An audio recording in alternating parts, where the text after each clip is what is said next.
ભગવાન ઘણીવાર અસમર્થતાનો અહેસાસ કરાવી આપણો અહંકાર દૂર કરતા હોય. જ્યાં સુધી જીવને એના સામર્થ્યનું ભાન છે ને ત્યાં સુધી એને એમ લાગે કે મારે કોઈની જરૂર નથી. કોરોનામાં આપણે બધાએ જોઈ લીધું, જે લોકો કહે મારું તો બહુ મોટું સર્કલ ને, મારે તો બહુ મોટું ફ્રેન્ડ સર્કલ ને, મારું તો આમ, એમણે જ મેસેજ કરવા પડ્યા કે આવતા નહીં, હું પોઝિટિવ છું. ઘણી વાર જીવ કા ભગવાનના સર્વ સામર્થ્યપણાને સમજી લે અને કા પોતાના અસમર્થતાનું એને ભાન થઈ જાય. આ બંનેમાંથી કોઈ એક પ્રકારે ભગવાન એ જીવને પોતાનો અહેસાસ કરાવતો હોય છે. કારણ કે માણસ સમર્થ હોવા છતાં માણસ મદદ કરી શકે, સુખી કોઈને ના કરી શકે. સુખ તો ઈશ્વરના જ હાથમાં છે. સહાયતા કરવા સુધીનું સામર્થ્ય આપણું છે, પણ આપણી સહાયતા કોઈનું સુખનું કારણ બનશે એ આપણા હાથમાં નથી હોતું. મહાપ્રભુજી એટલે જ કહે છે, પ્રભુ સર્વ સમર્થો હિ તતો નિશ્ચિત થતામ વ્રજે. જ્યારે આપણા સાધન બળ ટૂંકા લાગવા લાગે, એમ લાગે કે મારી અંદર કોઈ એવું તપ નથી, મારી અંદર કોઈ એવી યોગ્યતા નથી, મારી અંદર કોઈ એવી સાધના નથી, અને સાધન બળે ન તરી શકાય એવું લાગે, ત્યારે શરણ બળે પડી જાઓ. જ્યારે પ્રયાસથી તરી ન શકાય એવું લાગે, ત્યારે કોઈના પ્રભાવથી તરી જાઓ. જ્યારે આવા સર્વ સમર્થ પ્રભુના પ્રભાવમાં જતા રહો, ત્યારે પ્રભુ આપણી જવાબદારીઓ લઈ લેતો હોય. જ્યારે કોપાયમાન થયા ઇન્દ્ર, સમગ્ર બ્રજને ડુબાડી દો, શરણે આવ્યા પ્રભુના, અને પ્રભુ ગિરિરાજજીની શરણમાં લઈ ગયા. અને એક નાનકડું બાળક રમતા રમતા જેમ બિલાડીનો ટોપ ઉપાડી લે, એમ ભાગવત લખે છે, ઠાકોરજી એ રીતે સહજ રમતમાં ગિરિરાજજીને ઉપાડી અને ટચલી આંગળી પર રહેલા ગિરિરાજજીનો ભાર ભગવાનને નથી. કીર્તન સાહિત્ય, પદ સાહિત્યમાં તો એમ ગાવામાં આવ્યું, માનો ગોવર્ધન નૃત્ય કરે. ગિરિરાજ બાબા તો નાચી રહ્યા છે ઠાકોરજીના શ્રીહસ્ત પર, એને તો આનંદ છે, એવો ભાવ બતાવે. ભક્તનો ભાર ક્યારે ભગવાનને લાગતો નથી, અહંકારીનો ભાર લાગે છે. એક વસ્તુ યાદ રાખો, ગમે તેટલા જીવનમાં પાપ કર્યા હશે તો પ્રભુ માફ કરવા તૈયાર છે. ગમે તેવો પાપી જીવ કેમ ન હોય, પ્રભુ માટે, પ્રભુના એના માટેના દરવાજા હંમેશા ખુલ્લા છે. ગમે તેવો પાપી જીવ, પાપી માટેના દરવાજા ખુલ્લા છે, પણ અહંકારી માટે ભગવાનના દ્વાર હંમેશા બંધ રહે છે. અને એટલા માટે કદાચ બીજા દોષો થાય તો વાંધો નહીં, અહંકાર દરેક પાપનું મૂળ હોય છે, અને અહંકારથી જ સઘળા પાપો ઉત્પન્ન થાય છે. અને અહંકારની સંભાવનાઓ એટલી બધી છે ને, ઇન્દ્ર દેવતા હોવા છતાં ભગવાન સામે મદ કર્યો. ભગવાન કૃપા કરવાના હોય ને તો કોઈના ને કોઈના થકી આપણો અહંકાર તોડાવે, અને ભગવાન બગાડ કરવાના હોય ને તો ચારે બાજુ એવા લોકોને ગોઠવી દે, તમારા જેવું તો કોઈ નહીં, તમારા જેવું તો કોઈ નહીં, અને એવા ચગાવે અને ફૂલે, ફાટે, એ બહુ ફૂલી જાય અને પછી ફાટવાનો જ વારો આવે. અને એટલા માટે પ્રભુ અહંકાર તોડીને જીવ પર કૃપા કરતા હોય. અને અહંકારની સંભાવનાઓ એટલી બધી છે, ક્યારે કયા રૂપે કયા કપડા પહેરીને આવી જાય ખબર ના પડે. લાગે ધર્મ, એમ લાગે કીર્તન ગાય છે, પણ મનમાં એમ થાય મારા જેવું તો કોઈ ન ગાય. એ કીર્તન પણ અહંકારના કપડા બની શકે, એ શૃંગાર સેવા એ પણ અહંકારના કપડા બની શકે, એ દાન દયા એ પણ અહંકારના કપડા બની શકે. ક્યારે કયા કપડા પહેરીને અહંકાર આવી જાય કોને ખબર. અને ઘણી વાર તો એવું થાય, મને કોઈ વાતનો ઈગો નહીં હો, એ વાતનો ઈગો આવી જાય. આ તો ક્યારે કયા રૂપમાં આવે કોને ખબર. અરે અહંકારની સંભાવનાઓ ત્યાં સુધી છે કે રાસલીલામાં ગોપીઓએ એક હાથ પ્રભુનો પકડ્યો છે, છતાંય મનમાં મદ આવી જતો હોય તો આપણો હાથ છૂટે તો અનંત જન્મોના અંતરાય થઈ જાય. હજારો જન્મો જતા રહ્યા છે એના હાથ છૂટે તો આપણા જીવનમાં તો કેટલી સંભાવનાઓ અહંકારની છે. અને એટલે જ હું તો કહું કે એક હાથ ઠાકોરજીનો પકડ્યો હોય ને તો બીજા હાથથી ગુરુના ચરણ પકડી રાખવા, જેથી એનું જ્ઞાન આપણને ક્યારે મદ ના આવે, એની કૃપા ક્યારે આપણને અહંકાર ના આવે. મદ આવ્યો ભગવાન સાથે પરીક્ષા કરવાનો પ્રયાસ કર્યો, પ્રલય કાળની વર્ષા કરી, પ્રભુ આગળ કોણ ટકી શકે?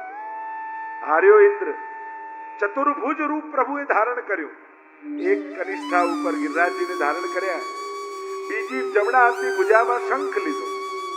શંખ એ જલનું આધિદૈવિક સ્વરૂપ, જેટલી વર્ષા થાય છે શંખથી ભગવાન જળ શોષી લે.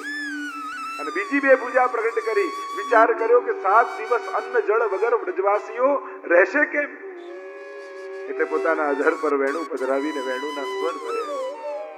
વેણુના નાદમાં બધા બેભાન ભૂલી ગયા. 7 દિવસ ક્યાં જતા રહ્યા ખબર ન પડી.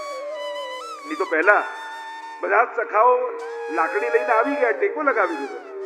કહેવા લાગ્યા પ્રભુ અમે લગાવી દીધું, આપ છોડી દો. પ્રભુને થયું હજી સાધનનું બળ છે. જ્યાં હાથ લીધો ત્યાં તો ધીમે ધીમે ગિરિરાજજી નીચે આવવા લાગ્યા. અરે કનૈયા પકડ. પાછા ઠાકોરજી ધારણ કર્યા. વ્રજવાસીનો ભાવ એ છે કે પ્રભુનો ભાર લઈ લઈએ. ભક્ત હંમેશા એ વિચાર કરે, પ્રભુ ભગવાનને ચિંતા આપતો નથી, પણ ભક્ત એ રીતે જીવે છે કે કમથી કમ એની ચિંતા ભગવાને ના કરવી પડે. આપણે જીવનના માર્ગ એવા પસંદ કરો કે કમથી કમ તમારી ચિંતા ભગવાનને ન થાય, એ પણ એની એક પ્રકારની ભક્તિ જ છે. એ તો ઘણી વાર લોકો એવા સાહસ કરીને આવે અને પછી ટેન્શન ભગવાનને આપે. હે પ્રભુ રક્ષા કરો, હવે આમાંથી કાઢો, આમાંથી બચાવો. ભક્ત જીવનના માર્ગ એવા પસંદ કરે છે ને કે પ્રભુને એની ચિંતા નથી કરવી પડતી. આપણે ત્યાં એવો પ્રસંગ આવે છે કે એકવાર ચૈતન્ય મહાપ્રભુ ને મહાપ્રભુજી બંનેનો મેળાપ થયો.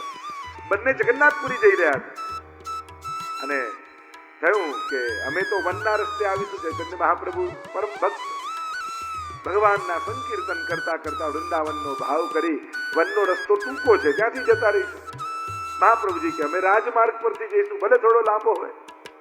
બંને ગામની બહાર મળ્યા અને ત્યારે ચૈતન્ય મહાપ્રભુએ પ્રશ્ન કર્યો કે અરે આ વનનો રસ્તો ટૂંકો હતો, આપ આવા લાંબા રાજમાર્ગે કેમ આવ્યા? ત્યારે મહાપ્રભુજીએ કહ્યું કે આપની પાછળ વળીને જુઓ, અને જોયું તો સાક્ષાત ઠાકોરજી ઉભા છે. અને ત્યારે મહાપ્રભુજીએ કહ્યું આટલા માટે આપ વનના રસ્તે આવ્યા, આપ હરિકીર્તન કરતા કરતા આવ્યા, પણ વનમાં અનેક હિંસક પશુઓ હતા, એટલે આપની ચિંતા ભગવાનને થઈ અને આપની રક્ષા કરવા માટે ભગવાનને પાછળ પાછળ આવવું પડ્યું. અમે આવી ચિંતા ભગવાનને ના કરાવી. અમે તો રસ્તા જ એવા પસંદ કરીએ કે અમારી ચિંતા પ્રભુએ કરવી જ નથી. આવા ભાવ આપણે ત્યાં અહીંયા પ્રભુએ વેણુનાદ કર્યો, દેહભાન ભૂલ્યા. 7 દિવસ ક્યાં જતા ખબર ન પડી. પણ પ્રભુએ ગિરિરાજજીનું મહાત્મ્ય બતાવ્યું. 10મ સ્કંદમાં 2 જગ્યાએ વિશેષ રૂપે ગિરિરાજજીના મહાત્મ્યની કથા આવે છે. એમ તો ગર્ગ સંહિતામાં જો કૃષ્ણ ચરિત્રને સમજવા માટે ભાગવતની સાથે આ 2 સહાયક ગ્રંથો, એક ગર્ગ સંહિતા અને બીજું હરિવંશ પુરાણ, આ જો 2 સહાયક રૂપે જોવામાં આવે તો વધારે ઉત્તમ રીતે આપણે જોઈ શકીએ. ગિરિરાજજીનું મહાત્મ્ય ગર્ગ સંહિતામાં ગિરિરાજ ખંડમાં આવે છે. કૃષ્ણ ભક્તિ માટે એક નિયમ એવો છે કે કૃષ્ણની કૃપા પામતા પહેલા કૃષ્ણના જે કૃપા પાત્ર છે એની કૃપાનો અનુભવ કરવો પડે. અને કૃષ્ણની લીલા પરિકર જો કૃપા કરે તો કૃષ્ણની પ્રાપ્તિ સહજ થાય. અને એટલા માટે કૃષ્ણ પ્રેમ પ્રાપ્તિ માટે આ 2 તત્વો શ્રી યમુનાજી અને ગિરિરાજજી, આ બંનેની વિશેષ કૃપા આપણે ત્યાં પ્રાપ્ત કરવાનું વિધાન છે. ગિરિરાજ ખંડમાં ગિરિરાજજીની આખી કથા બતાવવામાં આવી. આજે પણ દર પૂનમે લાખો લોકો પરિક્રમા કરે છે, એવું મહાત્મ્ય ગિરિરાજજીનું છે. પ્રાગટ્યની કથા સંક્ષિપ્તમાં જો ચર્ચા કરું તો સાલમલી દ્વીપમાં દ્રોણના પુત્ર રૂપે, દ્રોણ પર્વતના પુત્ર રૂપે 3 પુત્ર થયા. એક કાંતાનાથ પર્વત જે ચિત્રકૂટમાં છે, બીજા ચરણાત્રી પર્વત જ્યાં ગુસાઈજીનું પ્રાગટ્ય સ્થળ ચરણાટ, અને વચલા પુત્ર રૂપે આ ગોવર્ધન ગિરિરાજ છે. આ ત્રણ ભાઈ પુરત સમુનિ પરિક્રમા કરતા કરતા અહીંયા આવીને બિરાજ્યા. ગિરિરાજજી પર દ્રષ્ટિ ગઈ, મનમાં થયું કે આમને લઈ જાઉં કાશી અને મહાદેવજીની ઉપાસના કરું. કહ્યું કે તમારી જોડે આવું તો ખરા ગિરિરાજજી, પણ એક શરત, એક વાર મને જ્યાં મૂકશો ત્યાંથી ઉભો નહીં થાવ. યોગ વડે લીધા સંકલ્પ સાથે ચાલવા લાગ્યા, જવા લાગ્યા કાશી તરફ. વચમાં વરજ આવી અને ગિરિરાજજીને થયું કે હું તો પ્રભુની લીલાનો સહાયક અને લીલાનો અનુભવ કરવા આવ્યો છું. પોતાનું વજન વધાર્યું, એટલું વજન વધાર્યું કે ઉચકી ન શક્યા. ઋષિને નીચે પધરાવી દીધા. ફરી નિત્યક્રમથી નિવૃત્ત થઈને ઉચકવા લેવા માટે આવ્યા ત્યારે ગિરિરાજજીએ વચન યાદ અપાયું કે તમે વચન આપ્યું છે, એક વાર મને જ્યાં મૂકશો ત્યાંથી ઉભો નહીં. અને ત્યારે આવ્યો ક્રોધ ઋષિને, તે મારી સાથે છલ કર્યું છે, તારે વ્રજમાં જ આવવું હતું, પણ તે મારી સાથે છલ કરી મને અહીંયા લઈને આવ્યો. હું તને શ્રાપ આપું છું, રોજ તલ ભર ઘટી. એટલે ગિરિરાજ બાબાને શ્રાપ છે, એટલે રોજ તલ ભર ગિરિરાજજી ઓછા થાય. તમે 10 વર્ષ પહેલા દર્શન કરવા ગયા હો, 5 વર્ષ પહેલા ગયા હો, આજે જાઓ તમને ફરક લાગે. ગિરિરાજજી તો એને પણ આશીર્વાદ માને. અનેક પ્રકારની ગાથા અને કથા ગિરિરાજજી માટે છે. એના પૂજનનો ક્રમ છે, એની પરિક્રમાનું વિધાન છે, અને જે વિધિ વિધાન શાસ્ત્રોએ આપ્યા હોય એ જ પ્રમાણે ભક્તિ કરવી જોઈએ. ક્યારે પણ મનોકલ્પિત રીતે નહીં કરવું. ગીતાજીમાં ભગવાન સ્વયં આજ્ઞા કરે છે, તસ્માત શાસ્ત્રમ પ્રમાણમ તે કાર્ય કાર્ય વ્યવસ્થિત.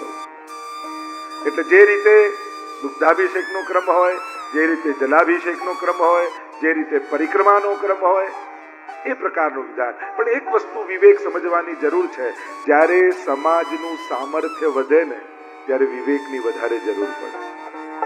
આપણે બધા 100 લીટર ચડાવી શકીએ એમ છે, પણ કેટલું ચડાવવું ને કેટલું નહીં ચડાવવું એના વિવેકની જરૂર છે. કારણ કે ક્યાં તમારું ચડાવેલું દૂધ ગિરિરાજજી માટે શ્રમકારક તો નથી થઈ રહ્યું ને, એનો વિવેક રાખજો.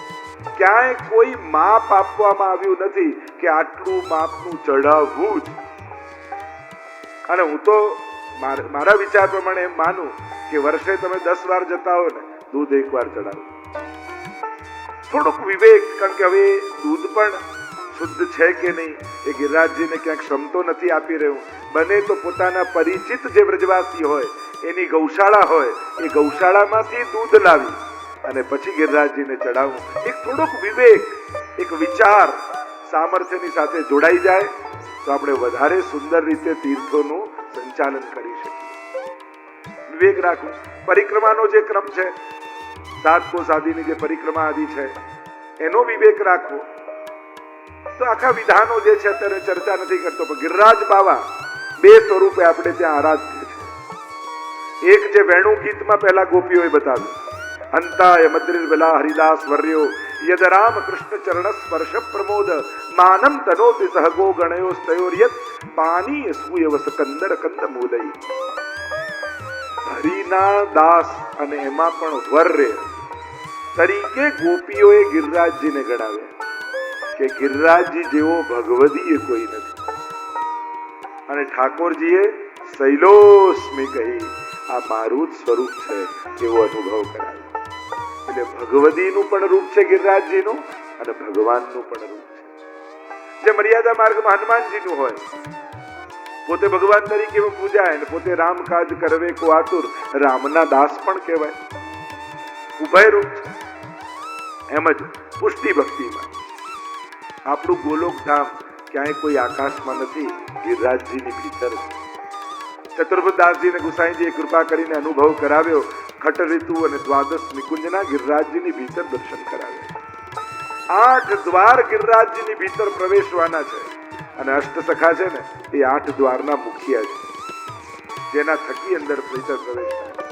5 સ્વરૂપ ગિરિરાજજીના માનવામાં આવ્યા. એમ કહેવાય કે તમે જ્યારે પરિક્રમા કરતા હો ત્યારે આ 5માંથી કોઈ એક સ્વરૂપે ગિરિરાજજી અચૂક દર્શન આપે છે. ગ્વાલ રૂપે, ગાય રૂપે, સર્પ રૂપે. ગિરિરાજ બાબાના અનેક રૂપ કયા છે, સિંહ રૂપે અને રત્ન જડિત ગિરિરાજજી રૂપે. આ 5 સ્વરૂપ ગિરિરાજ બાવાના માનવામાં. એની પાછળ અનેક બધી ભાવનાઓ, અનેક બધી લીલાઓ છુપાયેલી છે. કારણ કે કૃષ્ણ ચરિત્ર વ્રજ છે ને, એ ઐતિહાસિક ભૂમિ નથી, એ લીલા ભૂમિ છે. ઐતિહાસિક ભૂમિ અને લીલા ભૂમિમાં ફરક છે. ઐતિહાસિક સ્થળ એને કહેવાય જ્યાં કોઈ ઘટનાઓ ઘટી હોય અને એના ચિહ્નો ત્યાં હોય. લીલા ભૂમિ એને કહેવાય જ્યાં આજે પણ એ લીલાઓ ચાલી રહી હોય. તો વ્રજને ક્યારે પણ આપણે ત્યાં ઐતિહાસિક સ્થળ નથી કહ્યું, એને લીલા ભૂમિ કહી છે. જ્યાં જ્યાં જે સ્થળોએ પ્રભુએ લીલા કરી ત્યાં ત્યાં આજે પણ એ લીલા ચાલી જ રહી છે. અનેક પ્રકારની ચર્ચાઓ આપણે આગળ કરીશું. ગિરિરાજ બાવા ધારણ કર્યા છે, ઇન્દ્ર હાર્યા છે, વંદન કરતા કરતા પ્રભુ પાસે આવીને ક્ષમા માંગી છે. દુગ્ધાભિષેક પ્રભુનો કર્યો છે, ગોવિંદ નામ ભગવાનનું ધર્યું છે. બોલો ગોવિંદ ભગવાન કી જય.